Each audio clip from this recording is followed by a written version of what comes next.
utang na loob sa mga Duterte. If you remember, sinabi naman talaga noon ni Tatay Digong na he is a very weak leader. Pero dahil si Senator Amy linigawan ng todo ang ating pinakamamahal na Vice President Inday Sara, gumib in, tinalikuran ni Inday Sara ang kanyang ama at sinunod na mag-Vice President siya. Mr. Speaker, nakita kita ang laki ng ano mo, katawan mo, tumatayo ka, sabi mo, ako'y maninindigan para sa bayan. Putragis, paano ka nanindigan nung panahon ng ibang administrasyon na hindi inililibing ang tiyuhin mo at ama ng ating Pangulo? Nanindigan ka ba?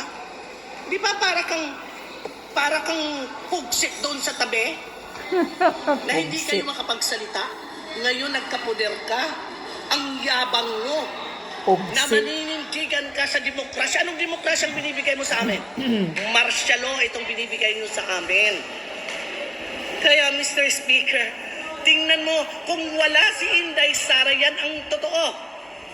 Kung wala si Inday Sarang sumabay sa pinsan mo, walang Marcos na presidente ngayon at walang Romualdez na tambalos-los na maging speaker ngayon. Yun lang ang isipin mo. Tinago ni Pangulong Duterte sa mata ng sambayanang Pilipino ang pagpalibing sabi yun?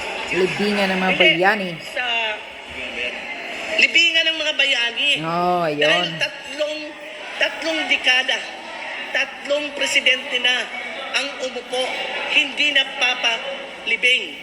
Pero matigas din at matigas ang aming pinakamamahal na Presidente Rodrigo Duterte na itinago niya sa sambayanang Pilipino para lang maipalibing ang tiyuhin mo.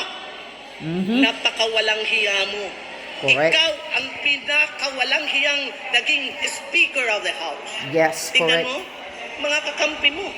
Kagaya ni Congressman Lagman. Saludo ako dyan kay Congressman Lagman. Dahil sa totoo lang yan, kaya nagsasalita siya. Hindi siya papayag na magtsatsa ka dyan. Magtango ka na lang para magpurubaliktad ka. Huwag ka nang sumayaw ng tsatsa.